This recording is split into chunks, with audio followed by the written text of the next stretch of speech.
Mi nombre es Carla Guaidó y yo les voy a hablar sobre los sentidos químicos, en este caso el sentido del gusto, el cual comienza en la lengua. La lengua es un órgano que va a estar compuesto por unas estructuras denominadas papilas gustativas, que van a ser de cuatro tipos. Vamos a tener las filiformes, que son las encargadas de captar los estímulos táctiles y de temperatura.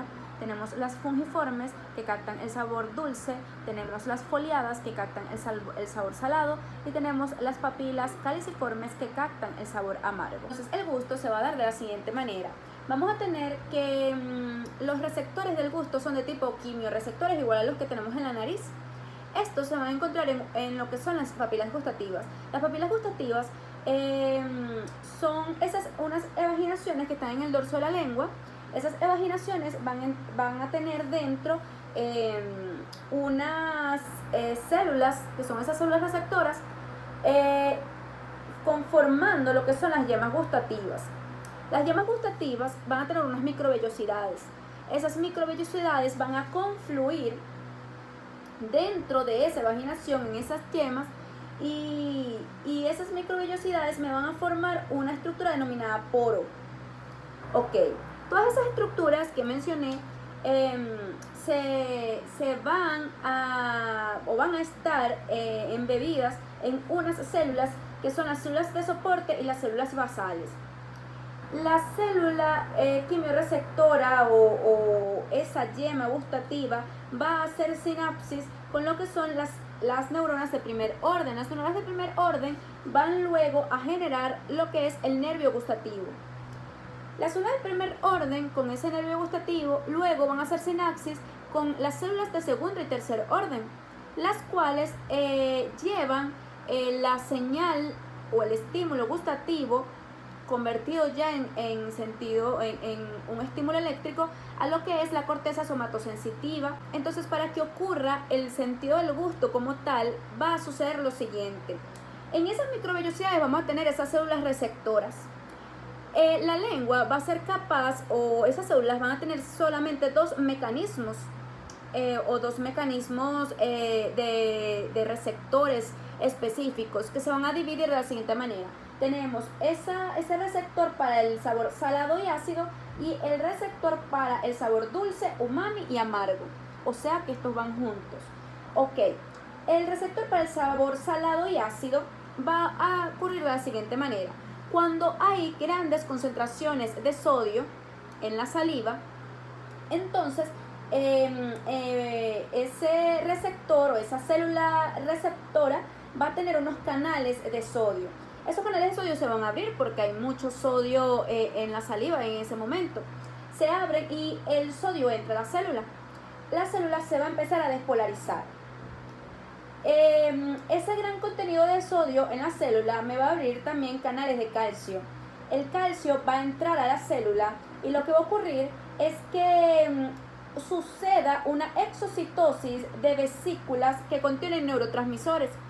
Va a ocurrir esa exocitosis, el cual va a liberar los neurotransmisores. En este caso es el neurotransmisor serotonina, que va a hacer sinapsis con la neurona de primer orden y así pueda llevar el estímulo gustativo a las demás regiones del sistema nervioso.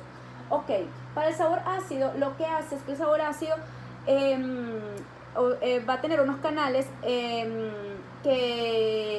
que dependen de protones, en este caso de hidrógeno.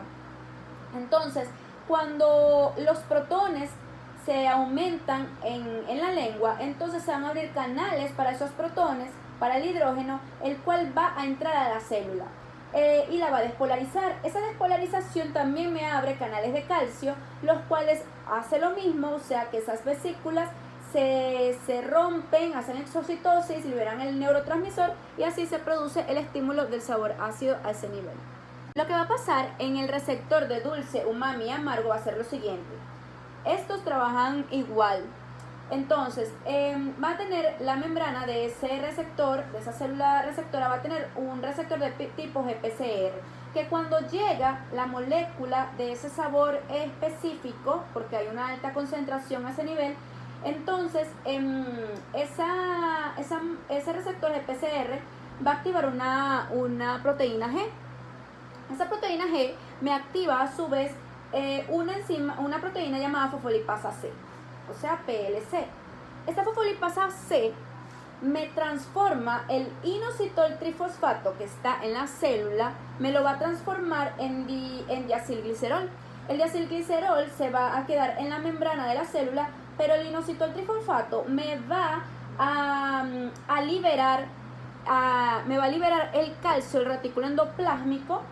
Ese calcio que se liberó del retículo endoplásmico me despolariza la célula y hace que las vesículas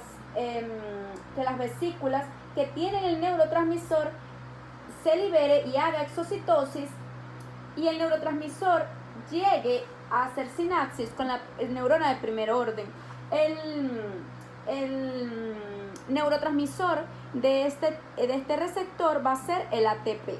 A través de esta práctica vamos a identificar los diferentes tipos de sabores sin la percepción visual y olfatoria del paciente.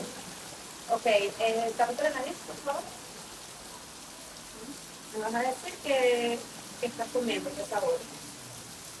A ver, ahora. Maíz salado. Maíz salado. Ok. Aquí podemos identificar el sabor salado.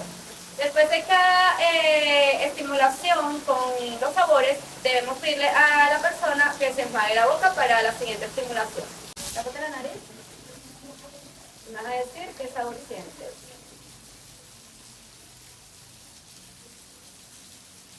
¿Qué estás comiendo? Chocolate. Aquí podemos identificar el sabor dulce. Le pedimos al paciente que se enjuague la boca para la siguiente estimulación. ¿Puedes tapar la nariz? Me vas a decir qué estás comiendo. ¿Qué comes? Queso parmesano. Ok. Aquí podemos identificar el sabor umami. Tápate la nariz. Okay. Me vas a decir qué estás tomando, qué sabor es. Limón. Ok. Aquí identificamos el sabor ácido. Tápate la nariz. Me vas a decir que estás tomando, qué sabor es.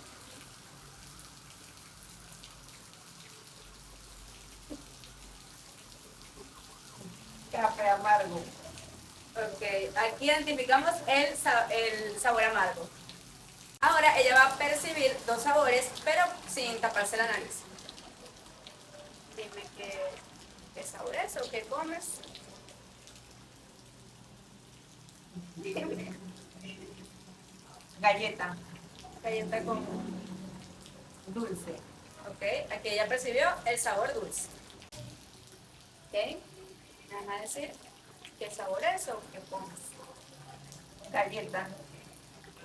Galleta con... Salada. Ok, aquí ella percibió el sabor salado. Como pudimos observar, nuestra paciente sí pudo identificar todos los sabores sin la percepción olfatoria, y también pudo identificar cada uno de los sabores con la percepción olfatoria.